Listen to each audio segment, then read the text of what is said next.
saya Nabila Indah Dinata dengan NIM 1122049005x35. Di sini saya akan menjelaskan tentang definisi pembuktian. Definisi pembuktian pada dasarnya terkait tentang pembuktian ini termasuk dalam hukum acara dan tidak pada tempatnya dimasukkan dalam KUH per BW yang pada asasnya hanya mengatur hal-hal yang termasuk dalam hukum material. Di dalam hukum acara perdata di Indonesia, perihal pembuktian ini diatur dalam HIR yaitu pasal 162 sampai pasal 177 HIR. Dalam hal ini akan dibahas menurut KUH per.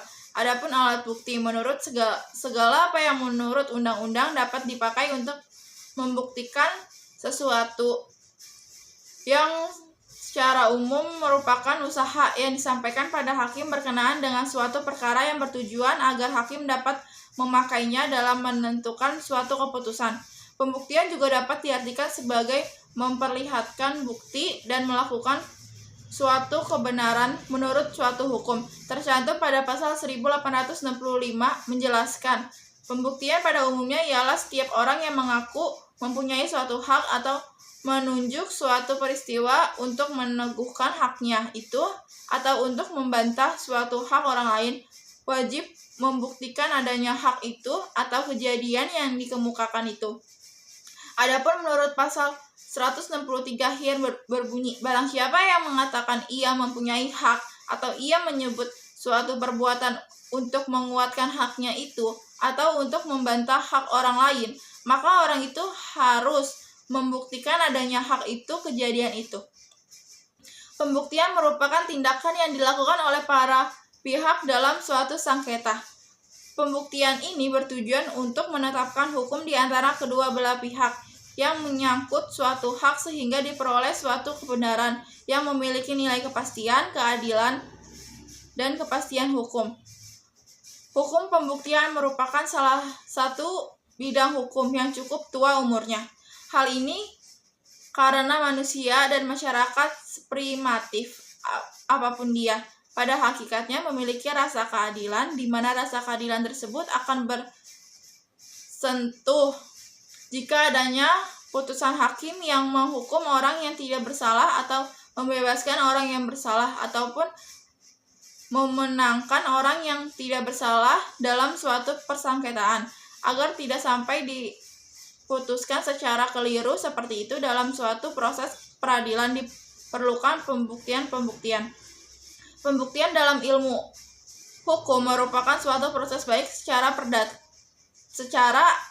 dalam acara perdata, acara pidana maupun acara-acara lain, di mana dengan menggunakan alat-alat bukti yang sah dilakukan tindakan dengan prosedur khusus untuk mengetahui apakah suatu fakta atau pernyataan, khususnya fakta atau pernyataan yang dipersengketaan di pengadilan yang diajukan dan dinyatakan oleh salah satu pihak dalam proses pengadilan itu.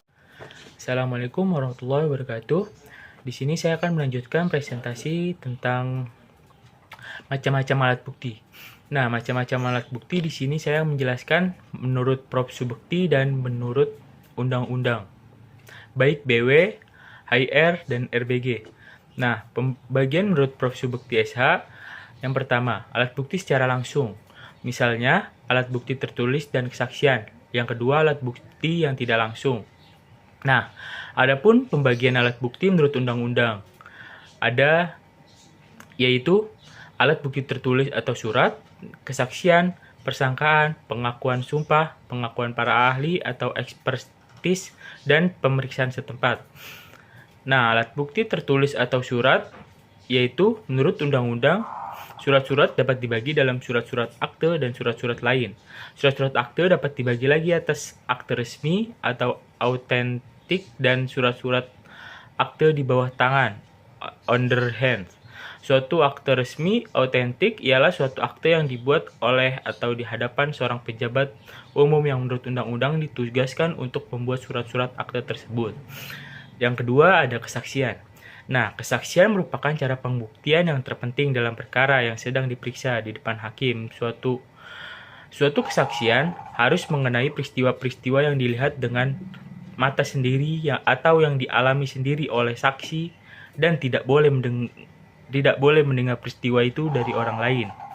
Nah, keterangan saksi tidak boleh merupakan kesimpulan yang ditarik dari peristiwa yang dilihat atau dialaminya, karena hakimlah yang berhak menarik kesimpulan itu. Mungkin segitu saja penjelasan tentang macam-macam alat bukti, dan untuk selanjutnya akan dijelaskan oleh teman saya. Padanya dipersilahkan. Baik, di sini saya akan melanjutkan tentang alat-alat macam-macam alat pembuktian, yaitu tentang persangkaan. Persangkaan ialah suatu kesimpulan yang diambil dari suatu peristiwa yang sudah terang dan nyata. Dari peristiwa yang terang dan nyata ini, ditarik kesimpulan bahwa suatu peristiwa lain yang dibuktikan juga telah terjadi. Dalam pembuktian ada dua macam persangkaan. Ada persangkaan yang ditetapkan dan juga ditetapkan oleh undang-undang sendiri, dan juga ada persangkaan yang ditetapkan oleh hakim. Persangkaan yang ditetapkan oleh undang-undang atau Waterlich Vermoeden pada hakikatnya merupakan suatu pembebasan dari kewajiban membuktikan suatu hal untuk keuntungan salah satu pihak yang berperkara. Misalnya ada 3 kwitansi pembayaran sewa rumah yang berturut-turut menurut undang-undang menimbulkan suatu persangkaan bahwa uang sewa untuk waktu yang sebelumnya juga telah dibayar oleh persangkaan yang ditetapkan oleh hakim. Terdapat pada pemeriksaan suatu perkara di mana tidak terdapat saksi-saksi yang dengan mata kepalanya sendiri telah melihat peristiwa tersebut. Dan selanjutnya ada pengakuan. Sebenarnya pengakuan bukanlah suatu alat pembuktian. Kenapa? Karena jika suatu pihak mengakui sesuatu hal, maka pihak lawan dibebaskan untuk membuktikan hak tersebut, sehingga tidak dapat dikatakan pihak lawan ini telah membuktikan hal tersebut. Mengapa? Sebab pemeriksaan di depan hakim belum sempat pada tingkat pembuktian. Menurut undang-undang, suatu pengakuan di depan hakim merupakan suatu pembuktian yang sempurna tentang kebenaran hal atau peristiwa yang diakui. Ini berarti hakim terpaksa untuk menerima dan menganggap suatu peristiwa yang telah diakui memang benar-benar telah terjadi, meskipun sebetulnya ia sendiri tidak percaya bahwa peristiwa itu sungguh-sungguh telah terjadi. Ada kalanya seseorang tergugat dalam suatu perkara perdata mengakui suatu peristiwa yang diajukan oleh penggugat, tetapi sebagai pembelaan mengajukan suatu peristiwa lain yang menghapuskan dasar tuntutan. Misalnya, ia mengakui adanya perjanjian jual beli, akan tetapi mengajukan bahwa ia sudah membayar harga barang yang telah ia terima dari penggugat. Nah, seperti itu. Yang kelima, selanjutnya, menurut yaitu sumpah. Menurut undang-undang ada dua macam bentuk sumpah, yaitu sumpah yang menentukan dan sumpah tambahan. Sumpah yang menentukan adalah sumpah yang diperintahkan oleh salah satu pihak yang berperkara kepada pihak lawan dengan maksud untuk mengakhiri perkara yang perumusannya disusun sendiri oleh pihak yang memerintahkan pengangkatan sumpah itu. Ia akan dimenangkan sebaliknya jika ia tidak berani dan menolak pengangkatan sumpah itu. Ia akan dikalahkan. Pihak yang diperintahkan mengangkat sumpah mempunyai hak untuk mengembalikan perintah itu, artinya meminta kepada pihak lawannya sendiri mengangkat sumpah itu. Tentu saja perumusan sumpah yang dikembalikan itu sebaliknya dari perumusan semula. Misalnya, jika rumusan yang semula berbunyi saya bersumpah bahwa sungguh-sungguh saya telah menyerahkan barang, perumusan sumpah yang dikembalikan oleh akan berbunyi saya bersumpah bahwa sungguh-sungguh saya tidak menerima barang. Jika sumpah dikembalikan, maka pihak yang semula memerintahkan pengangkatan sumpah itu akan dimenangkan oleh hakim apabila ia mengangkat sumpah itu. Sebaliknya, ia akan dikalahkan apabila dia menolak pengangkatan sumpah itu. Jika suatu pihak yang berperkara hendak memerintahkan pengangkatan suatu sumpah yang menentukan hakim harus mempertimbangkan dahulu apakah ia dapat mengizinkan perintah mengangkat sumpah itu. Untuk itu, hakim memeriksa apakah hal yang disebutkan dalam perumusan sumpah itu sungguh-sungguh mengenai suatu perbuatan yang telah dilakukan sendiri oleh pihak yang mengangkat sumpah atas suatu peristiwa yang telah dilihat sendiri oleh pihak tersebut. Menurut pendapat penulis, dengan diaturnya 5 alat bukti secara tersendiri dalam suatu pasal khusus, yaitu pasal 164 HIR, sama dengan pasal 284 RBG pasal 1866 BW mengenai alat bukti tertulis, kesaksian, pengakuan, dan sumpah. Baru disusul dengan pasal-pasal tersendiri mengenai keterangan ahli dan tersendiri lagi mengenai pemeriksaan setempat. Ini membuktikan bahwa pembuat undang-undang tidak bermaksud secara limitatif hanya mengakui adanya sejumlah alat bukti tertentu. Bukti lain adalah dengan dicantumkan tentang alat bukti tongkat berkelar pada pasal 1524 BW yang bukan merupakan salah satu alat bukti yang 7 di atas. Oleh karena itu, menurut penulis, sudah seyogianya diperkirakan mengenai alat-alat bukti baru kini muncul dalam lalu lintas keperdataan dunia modern. Sejauh mana daya pembuktian dalam hukum pembuktian perdata yang modern dewasa ini. Nah, ada alat bukti yang baru muncul, seperti misalkan yang pertama pembicaraan telepon, testing darah, hasil komputer, fotokopi, rekaman kaset, hasil fotografi, dan sebagainya. Mungkin itu sekian dari saya. Untuk selanjutnya akan dilanjutkan oleh pemakalah selanjutnya. Sekian, terima kasih. Warahmatullahi wabarakatuh. Perkenalkan, nama saya Said Fikri. NIM belakang saya adalah 109. Di sini saya akan melanjutkan pembahasan mengenai definisi dari daluarsa. Lewat waktu atau daluarsa adalah suatu alat untuk memperoleh sesuatu atau untuk dibebaskan dari hak suatu perikatan dengan syarat lewatnya suatu waktu tertentu dan atas syarat-syarat yang ditentukan oleh undang-undang. Pada pasal 1946 KUH Perdata, istilah lampau waktu ini terjemahan dari dalam bahasa Belanda yaitu verjaring atau dalam bahasa Inggrisnya prescription. Daluarsa merupakan batas waktu akhir untuk memperoleh dan atau melepaskan sesuatu hak secara sah. Batas waktu akhir untuk memperoleh dan atau melepaskan sesuatu hak adalah batasan waktu terakhir untuk memperoleh dan atau melepaskan suatu hak secara sah. Apabila ternyata batas waktu akhir tersebut telah lewat, maka batasan untuk memperoleh dan atau melepaskan suatu hak secara sah telah kadaluarsa atau waktu yang disediakan oleh hukum telah tertutup.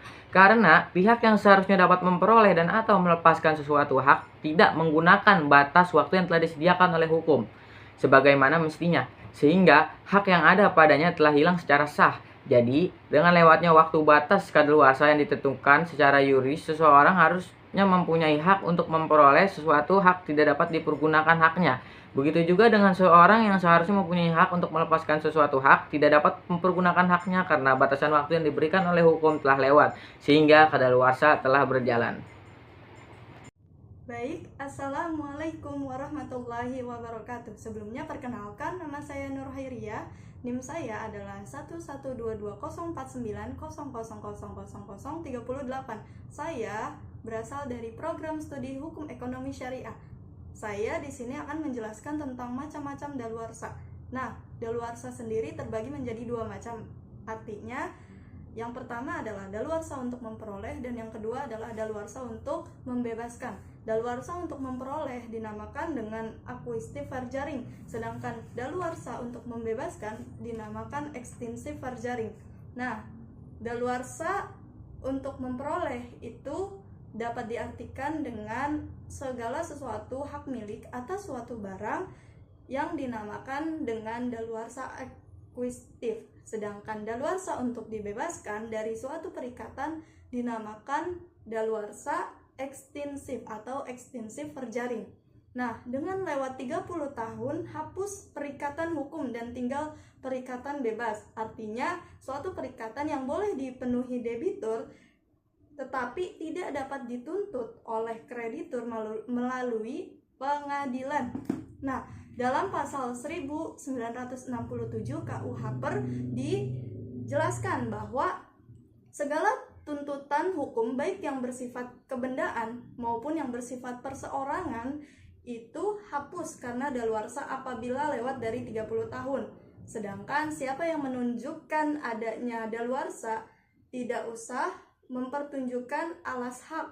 Lagi pula tidak dapat diajukan terhadap sesuatu tangkisan yang didasarkan pada iktikat yang buruk. Nah, artinya ketika suatu perikatan itu terjadi, nah ketika adanya permasalahan antara debitur ataupun kreditur setelah 30 tahun berselang, itu permasalahan itu akan terbebaskan. Contohnya seperti ada sengketa terhadap barang. Nah, barang tersebut akan menjadi milik salah satu orang ketika sudah 30 tahun, seperti itu. Nah, dalam daluarsa untuk memperoleh ini pun mempunyai syarat, yakni dalam daluarsa ini harus ada iktikat baik atau niat baik dari pihak yang menguasai benda tersebut. Tercantum dalam pasal 1963 KUH PER disebutkan atau dijelaskan bahwa seseorang yang dengan iktikat baik memperoleh suatu barang tak bergerak, suatu bunga atau suatu piutang lain yang tidak harus dibayar atas ditunjuk dengan suatu besit selama 20 tahun, memperoleh hak milik atasnya dengan jalan lewat waktu. Kemudian, seseorang yang dengan iktikat baik menguasai sesuatu selama 30 tahun memperoleh hak milik tanpa dapat dipaksa untuk menunjukkan alas haknya. Contoh kasus dalam daluarsa memperoleh ini ketika Nisa menguasai tanah pekarangan selama 30 tahun tanpa adanya titel yang sah. Selama waktu itu tidak ada gangguan dari pihak lain atau pihak ketiga, Nisa dapat memperoleh hak untuk menjadi miliknya. Jadi tanah pekarangan itu dapat menjadi miliknya dengan jalan lewat waktu tersebut. Kemudian yang kedua, daluarsa membebaskan atau ekstinsif farjaring.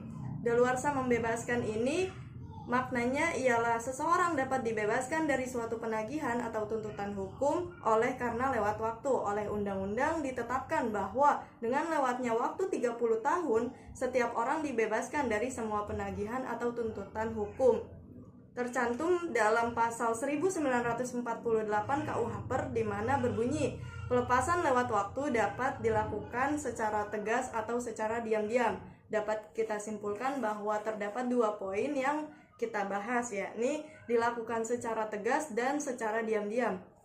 Dilakukan secara tegas maknanya seseorang yang melakukan perikatan tidak diperkenankan melepaskan daluarsa sebelum tiba waktunya. Namun apabila ia telah memenuhi syarat dan waktu yang telah ditentukan, maka ia berhak melepaskan daluarsanya. Lalu yang kedua, dilakukan secara diam-diam. Pelepasan yang dilakukan secara diam-diam atau secara tidak diketahui. Contoh kasus pada daluarsa membebaskan ini ialah ketika Dea meminjam uang kepada seseorang atau orang lain yang senilai dengan rupiah 10 juta. Nah, artinya Dea itu meminjam dengan konteks berhutang gitu. Nah, selama jangka waktu 30 tahun Dea tidak ditagih oleh orang tersebut, maka Dea terbebas untuk membayar hutang kepada orang lain tersebut. Baik, bismillahirrahmanirrahim. Assalamualaikum warahmatullahi wabarakatuh. Perkenalkan, nama saya Muhammad Raihan Jaidan, NIM 017 dari Prodi Hukum Ekonomi Syariah. Saya dari kelompok 10 ingin menjelaskan tentang pasal dan kesimpulan tentang pembuktian dan daluarsa pada hukum perdata.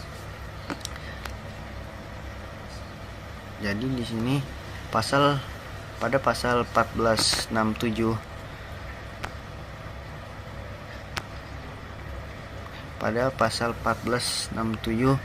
semua tentang hukum baik yang bersifat kebendaan maupun yang bersifat perorangan hapus karena daluarsa dengan lewatnya waktu 30 tahun. Sedangkan orang yang menunjuk adanya daluarsa itu nggak usah menunjukkan suatu alas hak dan terhadapnya tak dapat diajukan suatu tangkisan yang didasarkan pada itikat buruk. Selanjutnya pasal 1968. Semua tuntutan ini daluarsa dengan lewatnya waktu 1 tahun. Tuntutan para ahli dan pengajar dalam bidang kebudayaan dan ilmu pengetahuan untuk pelajaran yang mereka berikan dalam tiap-tiap bulan atau waktu yang lebih pendek. Tuntutan para penguasa rumah penginapan untuk rumah makan untuk pemberian penginapan serta makanan Tuntutan para buruh yang upahnya harus dibayar dalam bentuk uang tiap-tiap kali setelah daluarsa yang kurang dari 1 triwulan. Untuk mendapat pembayaran upah mereka serta jumlah kenaikan upah itu. Selanjutnya pada pasal 1969 semua ini daluarsa dengan lewatnya waktu 2 tahun. Tuntutan para dokter dan ahli obat-obatan untuk kunjungan dalam memberikan pelayanan kesehatan, perawatan dan pemberian obat-obatan. Tuntutan para jurusita untuk upah mereka dalam memberitahukan akta-akta dan melaksanakan tugas yang diperintahkan kepada mereka. Lanjut, tuntutan pada buruh kecuali mereka yang dimaksudkan dalam pasal 1968 untuk pembayaran upah mereka serta jumlah kenaikan upah itu menurut pasal 1602. Selanjutnya pada pasal 1970 tuntutan para advokat untuk pembayaran jasa mereka dan tuntutan para pengacara untuk pembayaran persokot dan upah mereka hapus karena daluarsa dengan lewatnya waktu 2 tahun terhitung sejak hari diputusnya perkara, hari tercapainya perdamaian antara pihak-pihak yang berperkara atau hari dicabutnya kuasa pengacara itu. Lanjut, dalam hal perkara yang tidak selesai tak dapatlah mereka menurut pembayaran.